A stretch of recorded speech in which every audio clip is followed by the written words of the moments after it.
ودود كل عبد في الود والدامني أهدار وكدي ودود كل أبدا بالود والدامني أهدار وكدي ودود كل أبدا بالود. Car il s'adapte à tout milieu.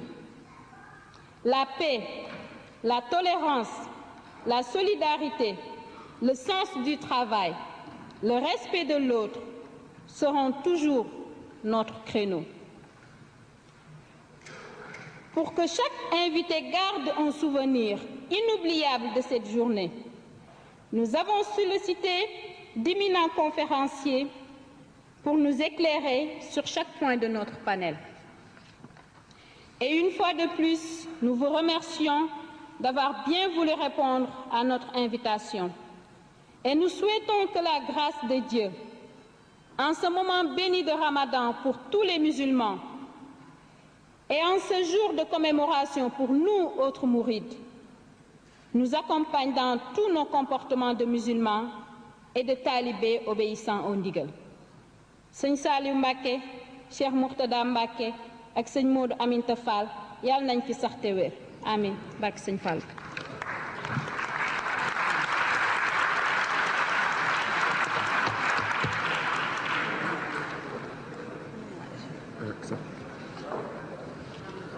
Merci Sokhna Yandé Niane de votre brillante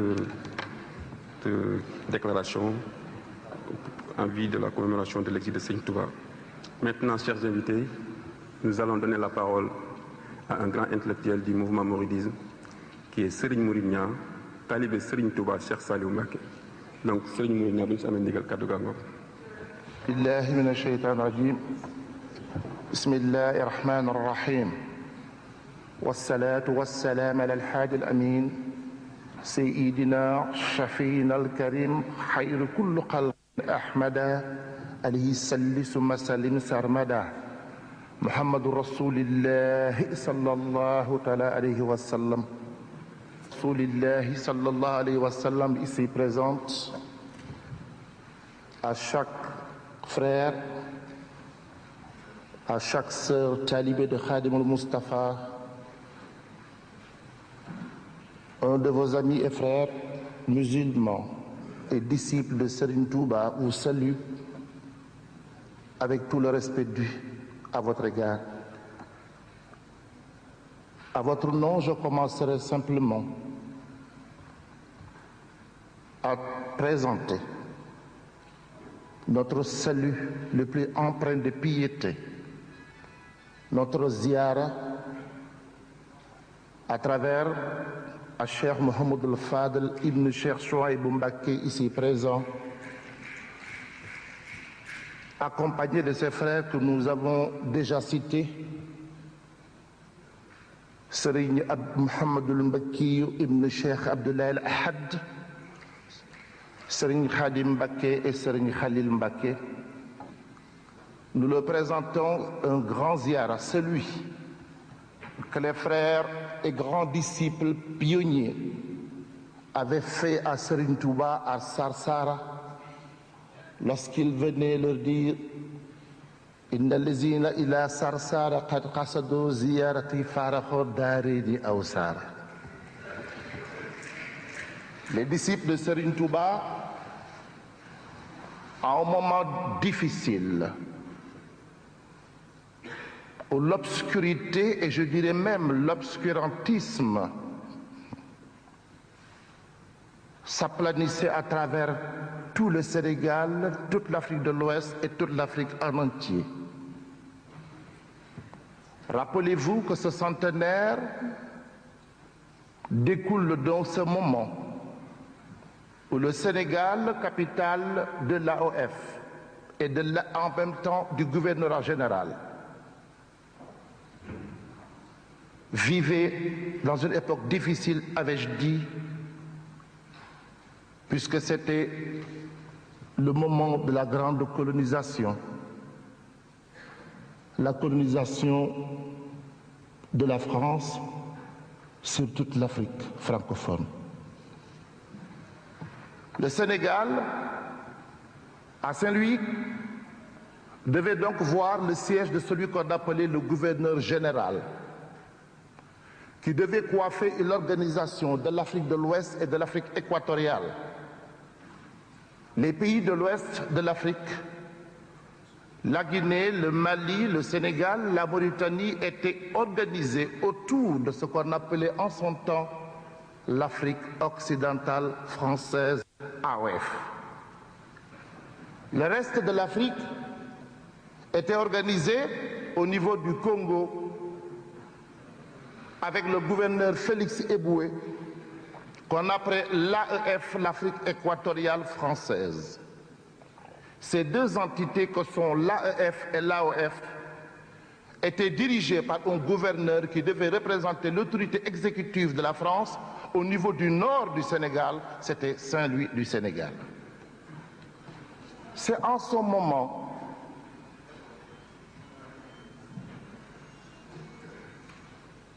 malgré l'existence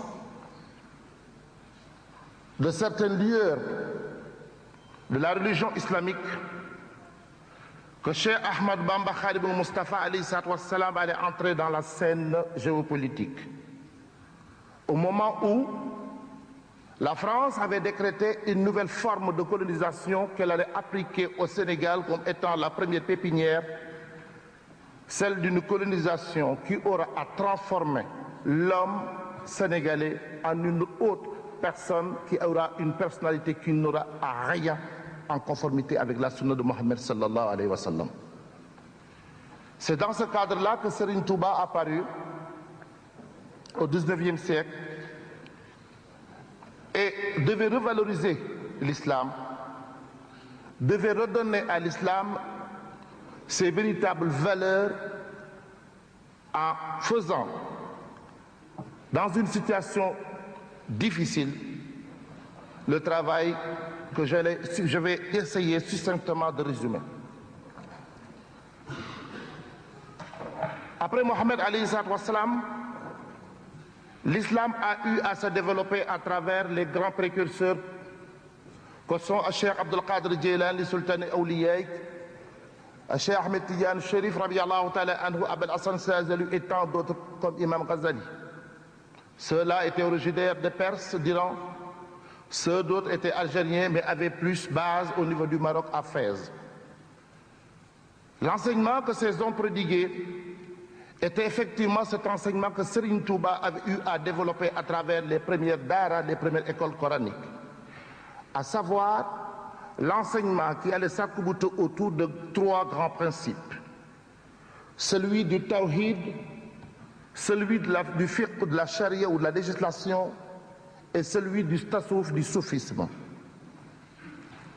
Serigne Touba a eu à écrire énormément de livres cultuels que sont Mouaïb al-Quddous concernant la science de l'unicité de Dieu.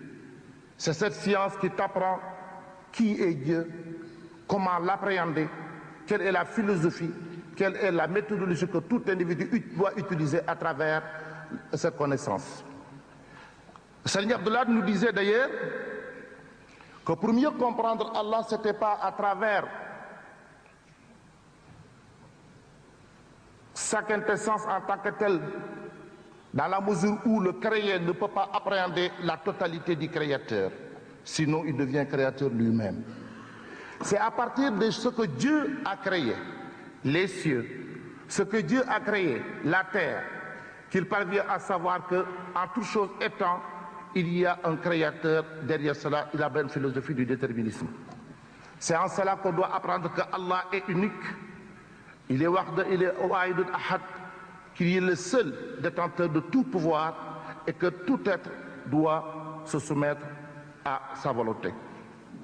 La volonté de Dieu, ça veut dire l'obéissance aux règles islamiques qui sont développées par le deuxième élément de l'islam qu'on appelle le fiqh ou sharia, qui enseigne après l'existence de la foi, qu'est-ce que la shahada, qui est la carte d'identité de l'islam, dans la mesure où lorsque l'individu a accepté Allah, a accepté Mohammed alayhi salatu wassalam, et à travers Mohammed alayhi salatu wassalam, accepté tous les prophètes qui sont venus depuis Adam, en passant par Abraham, en passant par Jésus, en passant par Nouhin, en passant par Moussa Kallamoulaye, tous les accepter, ça veut dire accepter aussi le prolongement, celui qui a eu à amener, à galvaniser la fin du processus de la révélation, Khatimun Nabi, Imamul Moussalin, Muhammadur Rasulillah sallallahu alayhi wa sallam.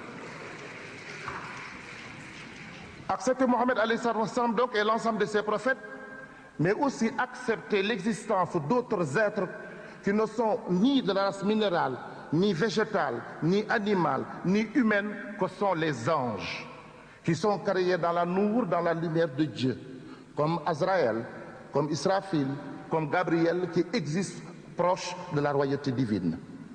L'acceptation de ces anges implique aussi l'acceptation de ce qu'on appelle le décret divin, quand toute chose, rien ne puisse exister qui ne découle du décret divin, Qudratullah, et accepte aussi que chaque action que l'individu aura à faire dans cette vie sur terre aura au jour du jugement dernier une rétribution ou une contrition si l'action qu'il a eu à faire était une action dévote ou une action qui ne soit pas conforme à la sunna de Mohammed alayhi salam, comme le disait Serigne Abdullah. bés bu penc du teewee kenn ku ne sunu borom dina teew ak yow wa kullum wa aati yawmal qiyaamata fardan ba yàlla seet nag lam la nga andi mu seet lam la cay def ak lam la cay defal. Serigne Touba donc a eu à développer cette orthodoxie de l'enseignement de l'islam. Mais il arriva en 1895, comme le faisaient les premiers pionniers de l'islam, comme Cheikh Abdul Qadir Jilani, Sultan al-Awliya, la khalwatiya qui est l'isolement, le fait qu'un individu seul devant Dieu et sa grâce, c'est seul, seulement avec le Coran, seulement avec la dévotion, seulement avec la piété, sans aucune assistance. Et c'est celle qu'on appelle la khalwatiya, le seulement. C'est en cela que Serigne Touba avait eu affaire dans une mosquée au quartier de Darou Khoudoss à Touba en 1895. C'est en là, dans cette khalwatiya, que Serigne Touba a eu à recevoir encore une fois l'émergence de Mohammed sallallahu alayhi wa sallam.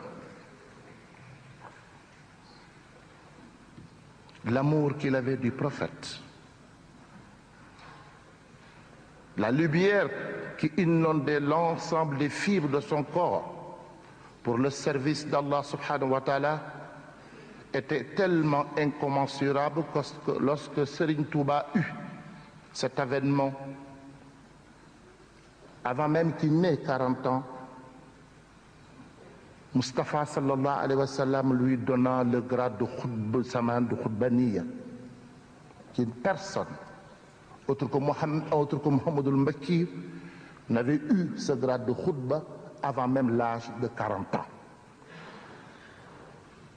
Vous l'ai-je déjà dit?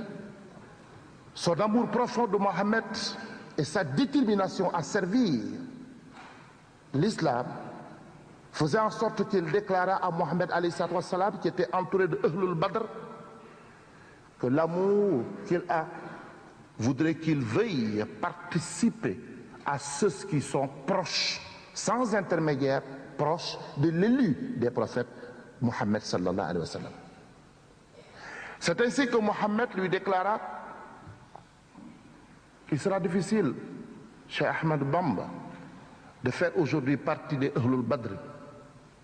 Dans la mesure où ceux aujourd'hui qui ont eu cette préséance ont eu à sacrifier père, mère, ont sacrifié leur sang, ont eu à vivre l'exil de la Mecque jusqu'à Médinatul Munawwara. Ils ont versé leur sang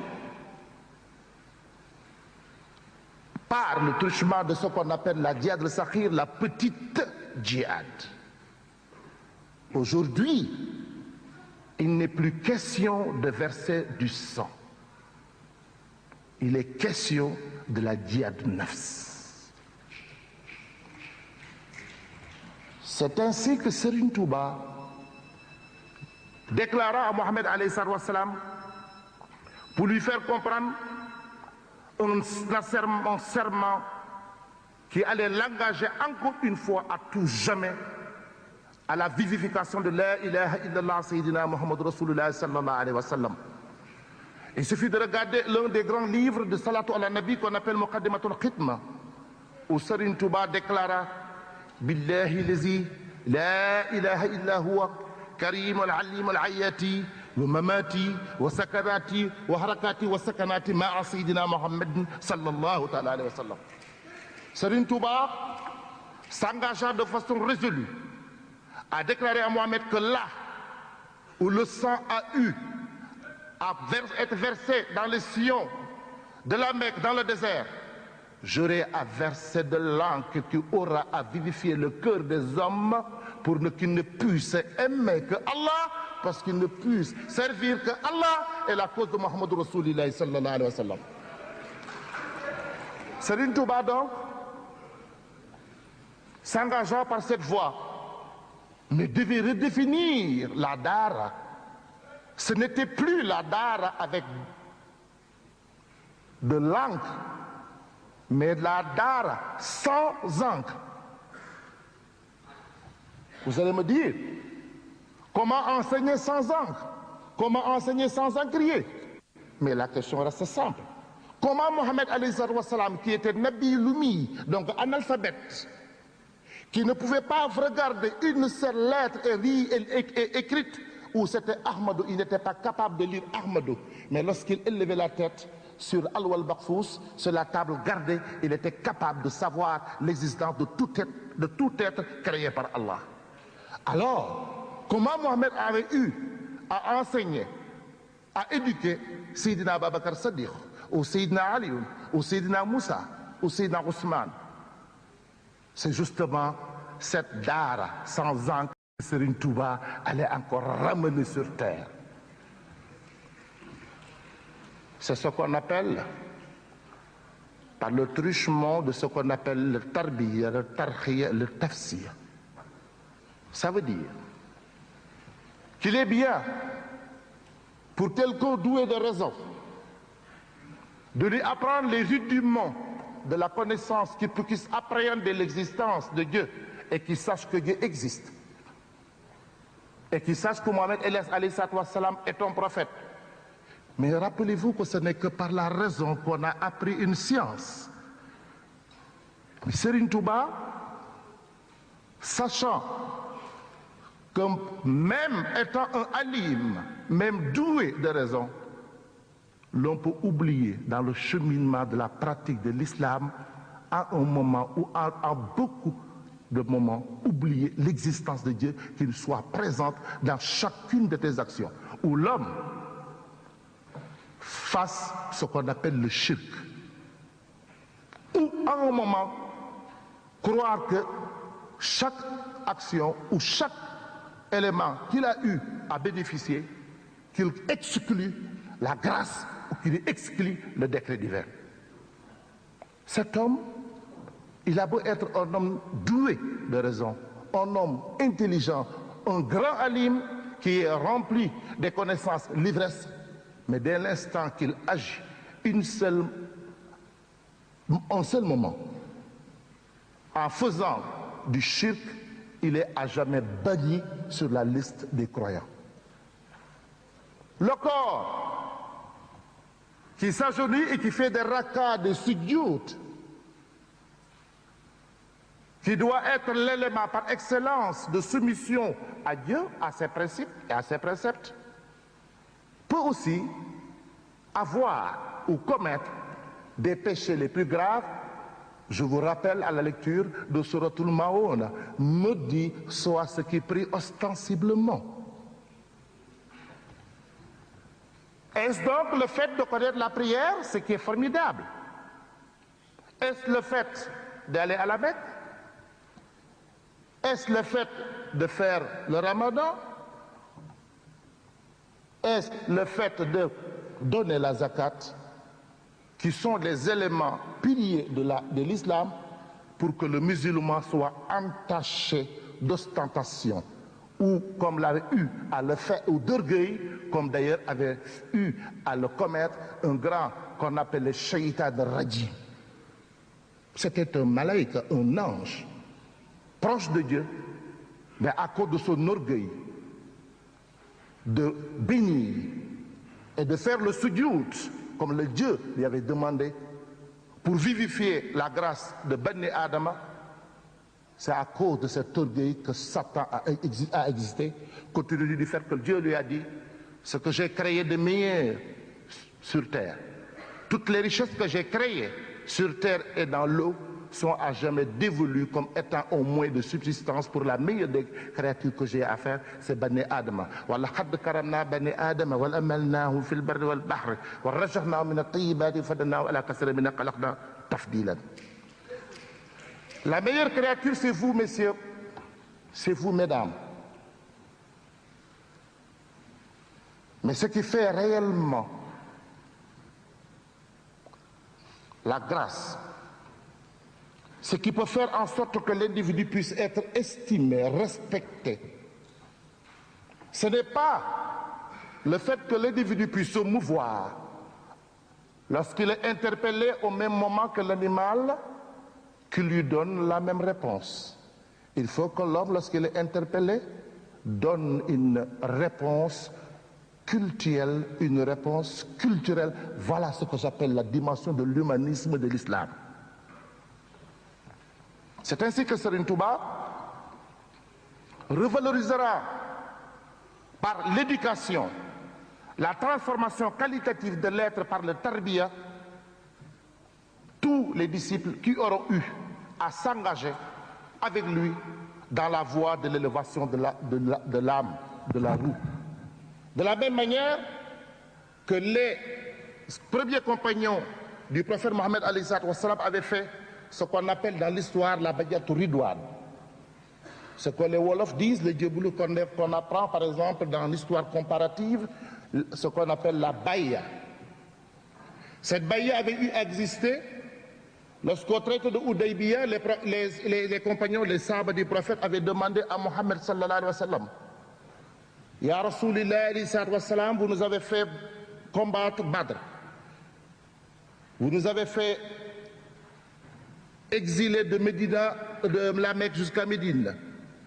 Mais à ce jour, nous n'avons pas la certitude que si notre âme charnelle s'éteint, que nous soyons sûrs d'aller au paradis. Les compagnons du prophète étaient inquiets parce qu'ils voulaient avoir de Mohammed la certitude qu'à leur mort, ils iront directement au paradis. C'est ainsi que Dieu, dans une ayat du Coran qui est assez célèbre, dit à Mohammed cette déclaration qu'il devait formuler à l'intention de ses compagnons et à l'ensemble des musulmans qui allaient suivre. Inna Allah asra min al-mu'minin anfusakum wa amwalahum bi anna lahum jannatan yuqatiluna fi sabilillah fayaqtaluna wa yaqtuluna wahdan alayna haqqan fi at-tawrati wal-injil wal-Qur'an wa ma nabi'u fi abdi min Allah fastazuru bi bayyikum allazi bay'tum bihi wa zalika huwa al-fawz al-azim.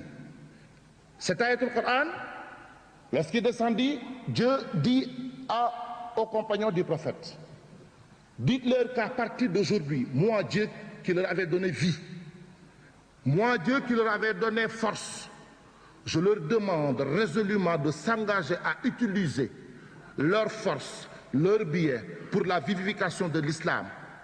J'avais eu à le promettre dans les livres qui ont eu à précéder le Coran, que sont l'évangile avec le prophète Issa, j'ai eu à le faire dans le Tauret avec les psaumes de David, et il n'y a personne qui soit beaucoup plus prompt à respecter son engagement que moi. Et ceux-là qui auront à s'engager par cet acte d'évolution, à tout donner pour la vivification de l'islam, dites-leur que c'est le meilleur contrat qu'ils puissent contracter avec moi. C'est ainsi que Mohammed sallallahu alayhi wa sallam tendit ses mains à l'ensemble des compagnons à la queue qui venaient faire cette baïa. Puis Dieu leur dit, dites-leur à vous, Mohammed alayhi wa sallam, inna lazina yubayyi'unaka innama yubayyi'una Allah, yaddihu la fawqa aydihim. Dites-leur que ceux aujourd'hui qui viennent faire l'acte de volition en s'engageant résolument, les mains qui les retiennent, le secours qu'il aura qui leur sera apporté, dites-leur que ces mains qui les retiennent, ce n'est pas vous, Mohammed alayhi salam, mais dites-leur que c'est moi, Dieu, qui retient leurs mains. Cela peut se comprendre d'ailleurs comme pour ces autres juristes qui comprennent ce qu'on appelle le contrat de représentation. Les devoirs et les obligations naissent dans le patrimoine du représenté et non du représentant. Et le représentant de Dieu sur terre était Mohammed sallallahu alayhi wa sallam. Cet incident, que je vais être plus bref, que Serigne Touba développera par cet engagement que les premiers disciples de Cheikh Ahmed Bamba, les mourides, auront à faire, qu'on appelle l'acte de volition, à s'engager totalement à la vivification de l'islam et par l'éducation, par l'élévation de l'âme. Par quel truchement? La connaissance et l'enseignement du soufisme, du tasawwuf. C'est ce soufisme qui fait en sorte que l'individu prenne son cœur comme étant le moyen, l'instrument par excellence pour mieux accepter Dieu, pour mieux s'adonner au respect scrupuleux de la sunna de Mohammed sallallahu alayhi wa sallam. Serigne Touba donc a eu à développer ce qu'on appelle la philosophie de la liberté. Concept très cher d'ailleurs à cette République française, la liberté. Serigne Touba enseignait la liberté non pas comme une liberté permissive où tout un chacun peut se permettre de faire ce qu'il veut, mais enseignait la liberté exigeante. C'était donc une liberté qui donnait à l'individu un certain sens de responsabilité. À chaque fois qu'il a eu à mouvoir, à agir, qu'il prenne Dieu comme témoin de son action et que dans cette action, il ne recherche que l'agrément de Dieu. Nous verrons avec Serigne Touba, bien entendu, comment il a eu à galvaniser et à salmodier l'œuvre par excellence que Dieu nous a fait descendre, qu'est le Coran. C'est seulement en Serigne Touba que pour la première fois sur terre, ce qu'on appelle les écoles du Coran, Dara et Kamil, allaient avoir lieu. Avec Serigne Touba, les Dara Kamil étaient 28 personnes, exactement les 28 lettres de l'alphabet, qui allaient. Les Dara et Kamil, comme nous avons eu à le voir, Serigne Touba, pour la première fois, faisait que le Coran, 28 personnes, logées, nourries et habillées avec toutes les facilités possibles, devaient donc vivifier par le Coran, par la lecture, 2 fois le matin et 2 fois l'après-midi pour la salvation de l'ensemble de la Ummatu Rasulillah alayhi salam. Je vais laisser le camarade qui va faire l'appel du muezzin, je pense, et nous allons terminer notre propos tout à l'heure par l'amour de Dieu, la nécessité de l'union des musulmans dans ces pays et au-delà de ces pays pour que la paix puisse exister. Assalamu alaikum wa rahmatullah. Frayez-le de parfum sur les lits pour donner tout le caractère majestueux à la parole de Dieu. Nous verrons les grands hommes comme Serigne Dame Abdourahmane Lo, bien des hommes qui ont eu à vivifier l'islam. D'ailleurs, de ces pas de ces grands hommes suivront les grands fils de Serigne Touba qui ont eu à galvaniser l'œuvre de Rasoulillah, qu'a instillé avec force, avec vivacité Serigne Touba, qui est l'islam. La philosophie du travail par laquelle je terminerai donnera possibilité à ce qu'on cite un homme d'une grande envergure qui, par son amour, sa dévotion à Serigne Touba, a donné corps et âme au service de Cheikh Ahmadou Bamba. Je nommerai Mam Cheikh Ibrahima Fall Baboul Mouridine. Pour ceux qui ont vu Minanoul Baqi al-Qadim de Cheikh Mohamedoul Bachir, Cheikh Mohamedoul Bachir, dans ce livre, nous retrace combien Mam Cheikh Ibrahima Fall, lorsque Serigne Touba était parti à l'exil depuis 1895, par son travail, par des biens ô combien nombreux, il gratifiait à l'ensemble de la famille de Cheikh Ahmadou Bamba. C'était un homme qui était doué d'une grande diplomatie, mais d'une grande souplesse, mais surtout d'un amour profond à son cher Cheikh Ahmadou Bamba. La philosophie du travail, et si cet exemple ne pouvait s'arc-bouter autour de cet homme, reste une richesse spirituelle au niveau de l'ensemble des mourides du Sénégal. Et cela, tous les khalifes de Serigne Touba, à commencer par Cheikh Mouhamadoul Moustapha Mbacké, en passant par Cheikh Mouhamadoul Fadel Mbacké, jusqu'à Serigne Saliou Mbacké, ont eu à faire, par le truchement de l'urbanisme, ce que la ville de Touba est devenue aujourd'hui un phare, un pôle au niveau de l'urbanisme.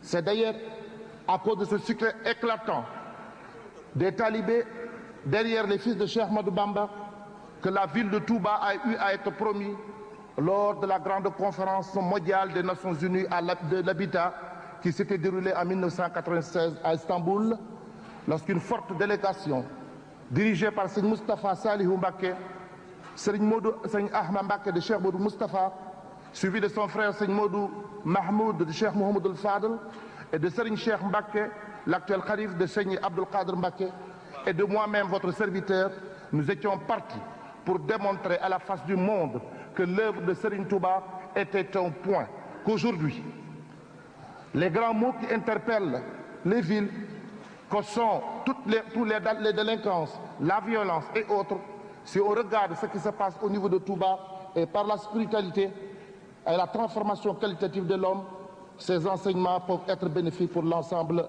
de la population de ce monde. Enfin, pour terminer, je voudrais faire un appel vibrant à l'ensemble des talibés de Serigne Touba de France. C'est un point très important, s'il vous plaît. J'appelle à l'union. J'appelle à l'union comme le veut Cheikh Mouhamadoul Mourtada Mbacké pour que l'ensemble des musulmans et des mourides de ce pays puissent être tous dans une grande organisation qu'il a eu à donner le nom de Jamiatu Tahu ala Taatillahi wa bi Rasulihi. ci wolof laa koy jëm yeggale damaa bëgg ñu way ñun jullit yi ak taalibe yi ca xam ne Serigne Touba wàccoon nag ñun Serigne Touba lépp lu war a def defar na ko sunu yaakaar tey la sunu yaakaar ëllëg ca wolof dañoo wax ne koo yaakaar ne ëllëg yomal xiyaam mënal na la dara war ngaa rafet njort ne fii ci kaw suuf mënal na la dara amaa nag ñun ñii dañuy woote woon ne ay taalibe Serigne Touba lañ amuñ kenn ku am ku wóor ku wér luñ teg loxo ku ñu yaakaar ku du Serigne Touba du nekkee ne wér na ne li mu waxal boppam ca kenn ku ne doy na ko ca wax ko ne wa man araada al xayra fi kilta yi daayirani fal yallus biya képp kuy sàkku ngéneel adduna ak àllaaxira ne la leer na man Cheikh Ahmadou Bamba lépp ak sama loxo waay bàyyi sëñ Fallu moomu kóolu bëtt ko yaakaar ko ca muy dëgg coow Cheikh Abdoulaye dafa wax ne saa woo gisee ay jullit yoo xam ne ñu ngay xëccoo dara waralu ko xëccoo njëriñ ak xëccoo daraja rek a tax kon ñun murit baaxoo wuñ lu dul nekk benn bi nga xamee ne amuñ kenn ku du Cheikh Ahmadou Bamba dafay leer de du nekkee ne da nga way ne genn nga am da nga war a nekk benn lii la sëriñ bi bëgg lii la sëriñ Saliou di digle muy enseignement Cheikh Ahmadou Bamba muy enseignement l'islam lépp loo xam ne ñu ngi koy defati mooy tey ak fii ak fu mu mën a doon nañ góorgóorlu ca wax